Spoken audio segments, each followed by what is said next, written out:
What a pleasure. What an honor to announce Amanda Serrano. She's going to be there September 24th. How are you? How excited are you? I am super excited. This will be my first time fighting in the UK, and I'm excited because the fans over there are amazing. I've gained a great fan base over there, so I'm excited and even better for what it's for. Yeah, exactly. I was going to ask, because obviously you've had the change of opponent and the change of event, and with that, I know Jake obviously was going to sort out a new fight for you, whatever happened, but there always comes the problem of you need to find a fight where the stakes are high enough and the rewards are high enough. And I'd argue it's probably got better. Yes, I mean, God's timing is always right. Everything happens for a reason. And I've been wanting to fight the unification bouts with the other champions, and I'm finally getting it, the IBF. I'm excited. I'm super honored I'm happy that Sarah Mahfoud took the fight. And now we're gonna see who's the best in the division, and then I just need one more. How much have you seen of Sarah? Not much. I really don't. I don't watch the fights. I don't watch my opponents. The team watches the opponents, and in training we work on what needs to be done to win the fight. I just don't pay attention to that. Opponents change when they fight me, so I'm ready for anything, boxing, brawling. I'm ready. And obviously we've mentioned it's happening in Manchester. That arena, the Manchester arena, it's there's been a lot of boxing happen there over the years, and that crowd can get pretty wild. But I know so much of what's great about a Serrano fight night is your fans, having your fans in. They create such an amazing atmosphere. They've had to change, other side of the world, not New York anymore, having to come to Manchester. I guess it's a more difficult journey. It may be more people from Manchester. Does that make a difference to you? Do you think about the crowd before a fight? No, not at all. Actually, when I'm walking down, I embrace the crowd, and they push you to perform better. But when I'm in the ring, I don't hear anything but my corner. Well, my last fight, I couldn't hear not even my corner. It was just an amazing crowd. But this, I know the people from UK, they're boxing supporters, and they don't care who's in there. They're just going to support 100%. And I hope that I put on performances that I make everybody enjoy the fights. So I know they're going to be a great crowd. I'm just hoping there's maybe at least one or two Latinos in there. I hope I see a flag or two, but either it doesn't matter. I'm just going to put on a performance to make each and every person out there enjoy the fight. I think with the Katie Taylor fight, you won so many fans around the world, though. And like you say, the UK boxing audience, and it's always been a very, is the right word, I say kind of like informed or educated boxing audience. And they are so excited to see someone from that match again. Like you and Katie, your stocks both rose so much. How much has life changed for you since that fight? Not much. I'm still the same. The only thing that's changed is one of my dreams came true, where I bought a house in my island of Puerto Rico. So that's really the only thing that's changed. But other than that, I'm still the same old. I still drive my car. I still walk on my 2 feet. So I'm okay. But when do you get the sense now that the fans in Manchester, the fans in the UK, the fans all around the world, all of a sudden, it wasn't overnight, but of course it was a big lift after that fight and everything that came after it. Did you feel the sense that your presence and your kind of fame and what people knew about you in the boxing world was so much bigger than it had been before? Yeah, I've seen a lot more respect from fighters in general and male fighters. And I've seen that the people in the sport of boxing respect me more. I mean, they've seen the performance that we put. They saw what we were capable of doing, selling out Madison Square Garden and putting on the performance that we did. So I've received more respect than I did prior. And now on a heavyweight card, heavyweights in the main event. How much do you know of Joe Joyce and Joe Parker? And are you excited to see that fight once your one's done? I mean, they're big boys and they're great fighters. You know, I mean, every heavyweight fight it's an interesting one because you just never know. One punch can end it really, really quick. But I'm excited to be on a great card.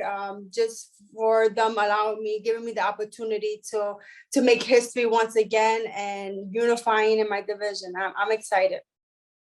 And it says a lot. You mentioned you were getting more respect. It says a lot that the announcement that you're on this card has gone down massively in the boxing community. People are excited about the fact you're there. And you know, I know you'll have answered a million questions about this, but you've really become one of a number of faces of a huge movement in terms of the popularity of women's boxing.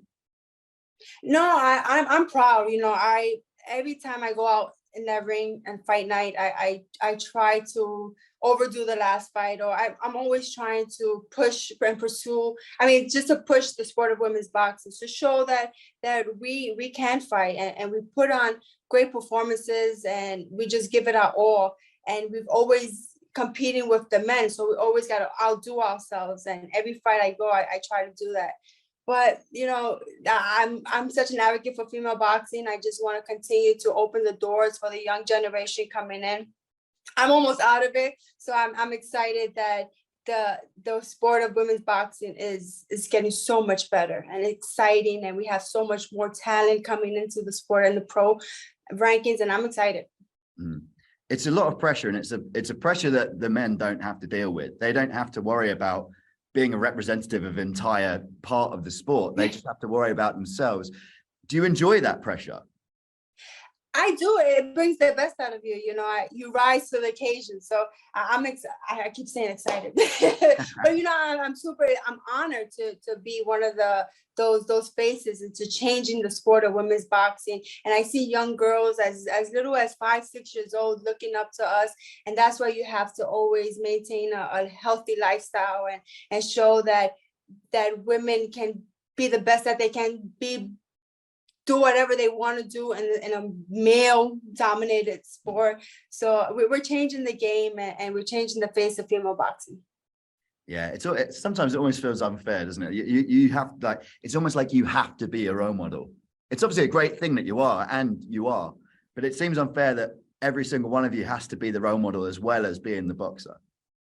Yeah, I mean, it's something that needs to be done to show that it can be done, that history can be made. And I'm glad that I've opened those doors for girls and they can see, like, I can be like these girls, or I can be like a Serrano or a Taylor.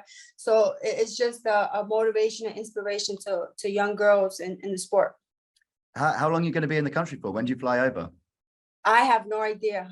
I don't know. I'm assuming the week of the fight with the press conference, open workout, all that stuff. So I'm assuming the week of.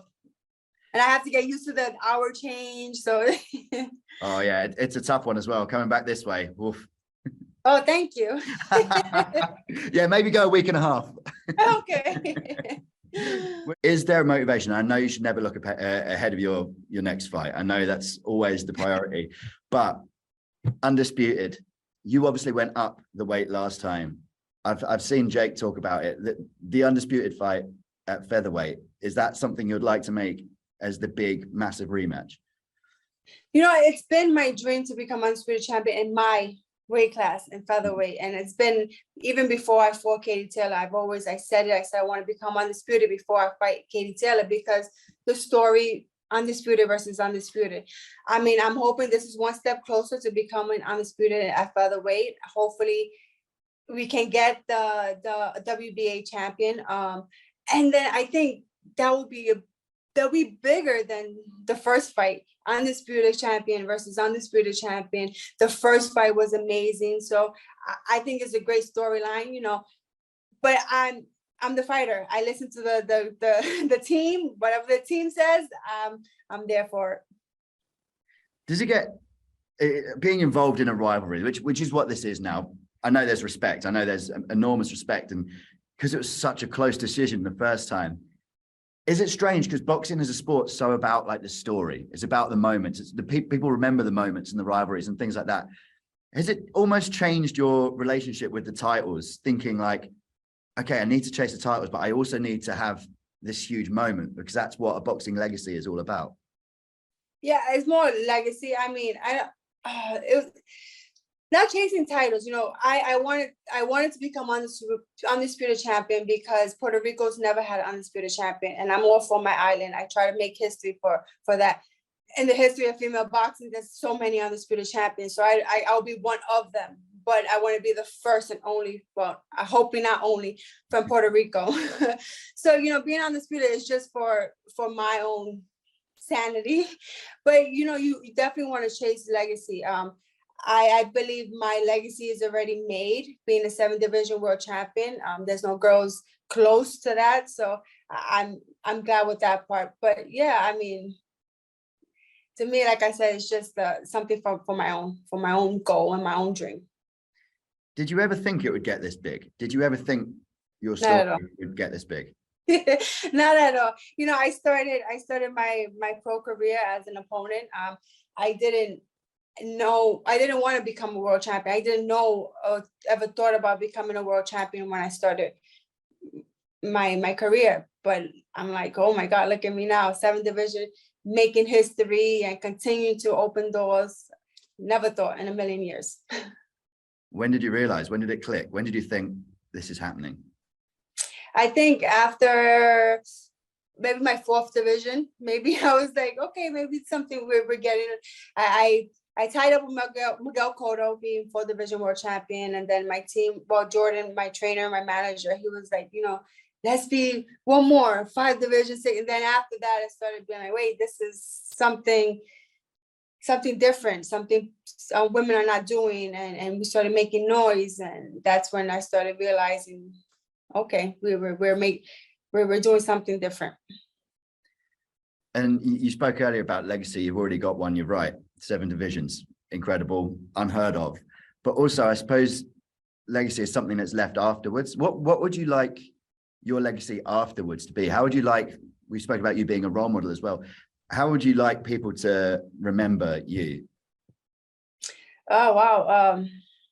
A warrior. I mean, Getting deep. A girl who helped change the sport of female boxing, who, you know, who gave it her all in the ring, no matter what division she was put in, and just making history. I want people to remember me as being a great warrior, but it's the biggest heart. Well, you already have. You've already made history. And we're on the road to making history again, September 24th in the Manchester Arena. You said you're excited about 15 million times. We're all excited to see it. It's been so lovely talking to you. Thank you very much. Thank you. Have a great one.